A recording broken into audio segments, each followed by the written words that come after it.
following is an emergency broadcast. Interstellar war has begun. No secret is left uncovered. No cover-ups are necessary, for what you are hearing is real. First and foremost, do not panic. That will just make things worse. Second, keep your house safe and well stocked. Don't answer the doors to anyone you don't know. And anyone with combat experience, keep your weapons with you at all time. Do not trust anyone, for they could be an alien in disguise.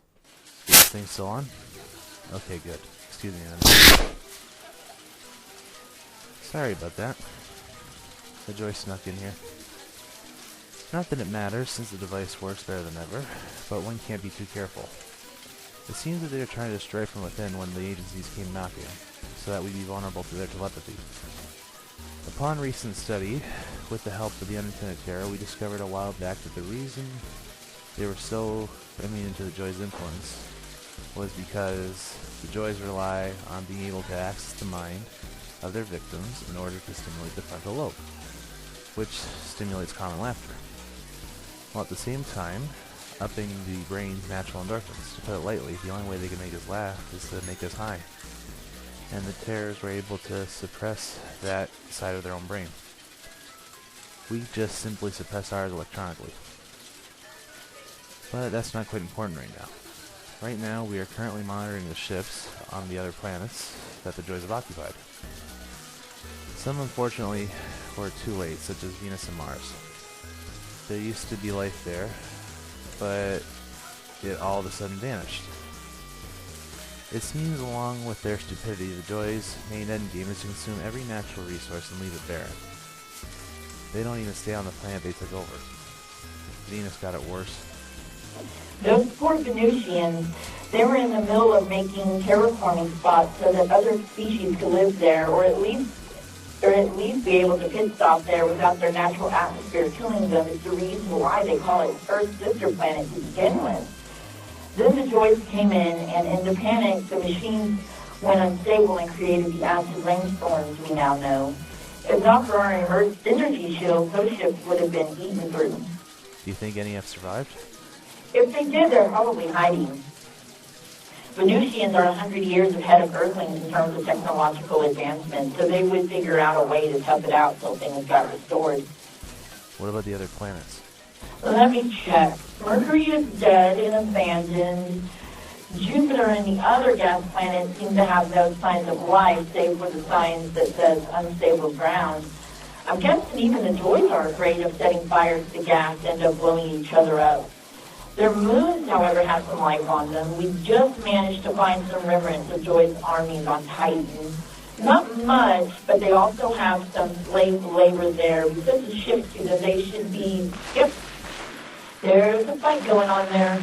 The weapons work. The Joys are dropping like flies. What about the slaves? They're burning the corpses. We may have caused a revolution there. My Titanish is rusty, but they seem to be saying thank you. I always thought there was no life on Titan. Sometimes life comes out of unexpected places. Good to know. You haven't asked about Pluto. Yeah, for some stupid reason, the scientists have declared that Pluto is no longer a planet. I don't agree with it, though. That's really stupid. I can see why the Joys are attracted to this place. Is it because the planet is small? Actually, yeah. Because of that exactly. That's why I think it's bullshit. I mean, that would be like saying the Joys and the Terrors aren't a race because they're so small. What's small to us can be big to those that are smaller. Exactly. You consider an average-sized human, but yet to me you're a giant. The skin I've chosen, while small to you, would be considered a big piece for me. So how is Pluto doing? Oh, it's a Joy graveyard. They couldn't adapt to the severe cold. Some of them are still frozen on there. The Plutonians, though, seem really pissed. I'm guessing they saw the ships and didn't like being ignored. So they're not immune to sub-zero temperatures. Fascinating. What about the planets outside our system? We found an Earth-like planet not too far outside the system. It's full of Joys, but we should be able to clear them out. So far, there wasn't many planets conquered as we thought. We found what's left of our planet, too. We got a DNA changer so we can go back there without screaming, but there's nothing much to go back to. Our atmosphere is completely dead, and there's no signs of life, neither joy nor terror. I guess when they saw our escape, they took everyone off the planet to find us. Is there anything that can be salvaged and brought to the island? Yes, there's plenty of items we can use. We found found a stockpile of our nourishment drinks that we can give to your scientists for mass production.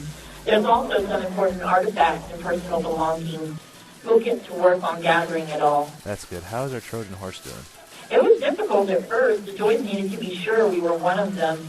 Luckily, the ship has a piece of paper with all these bad jokes written on it, and before you say a word yes, I figured out what they really mean.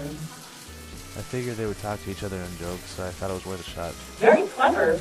We found the station and are currently docked in there. I can scan at least 400 known Joys on the station, but there's something else. We discovered a lab of their own and...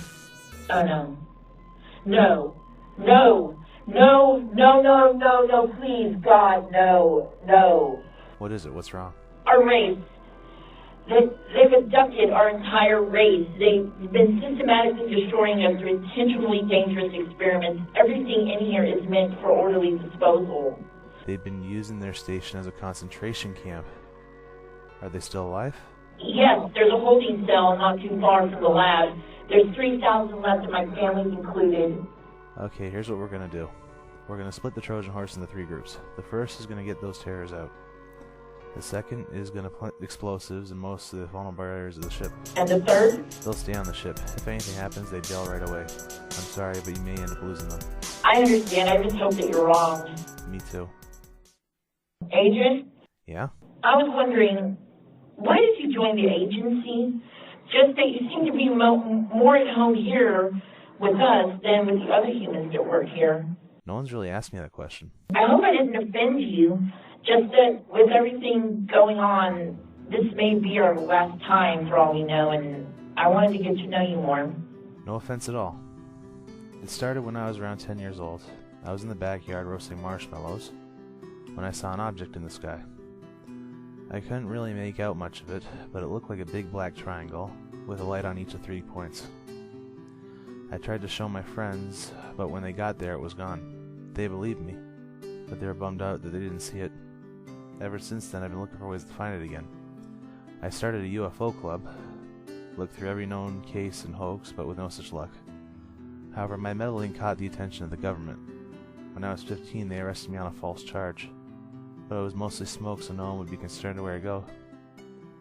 As far as they are concerned, I died in juvie hall shanking. How shocking. So you were a slave to them at first. Never thought of it like that, but you could say that. They asked me all these strange questions, such as why did I want to search for aliens, what's my stance on ETs, and so on. I answered them truthfully, and they gave me a choice. The Joy Agency, where I'd be getting a cushy job kissing the ass of rubber-faced stupidity-sucking monsters for wealth and in a place at their side. The BIT, which if I did, I'd have met you sooner since they shot at you. Or this place, which investigates and monitors alien activity in hopes to create an equal opportunity and discrimination relationship with one another. It seemed like a good idea at the time. Unfortunately, the Joys were the first people we gave a friendly handshake to.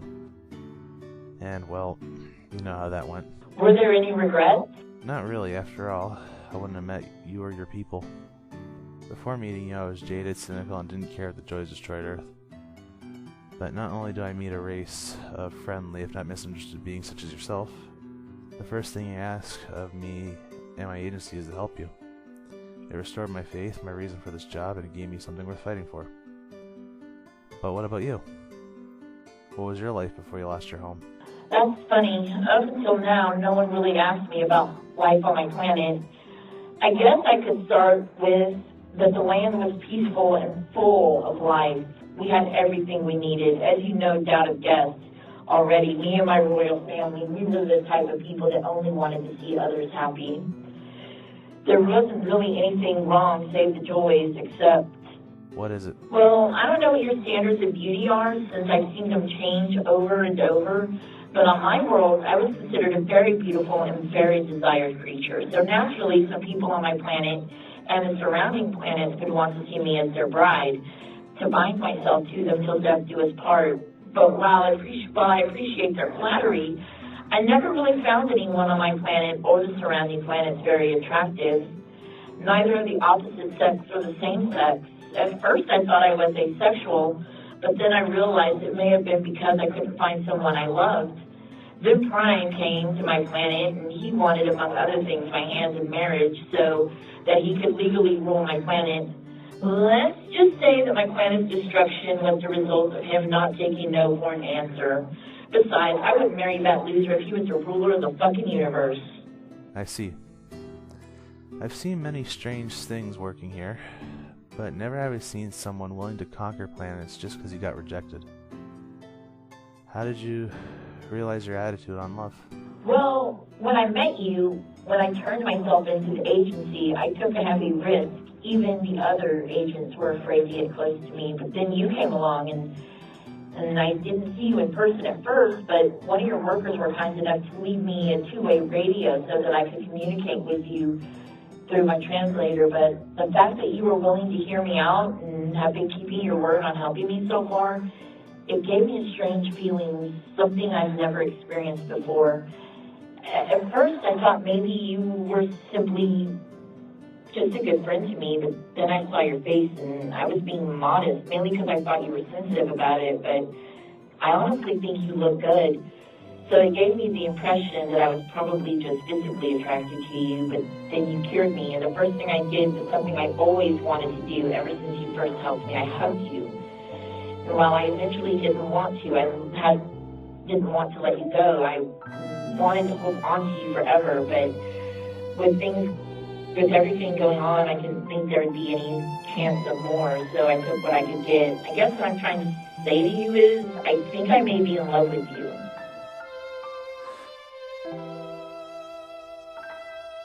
I honestly don't know what to say to that.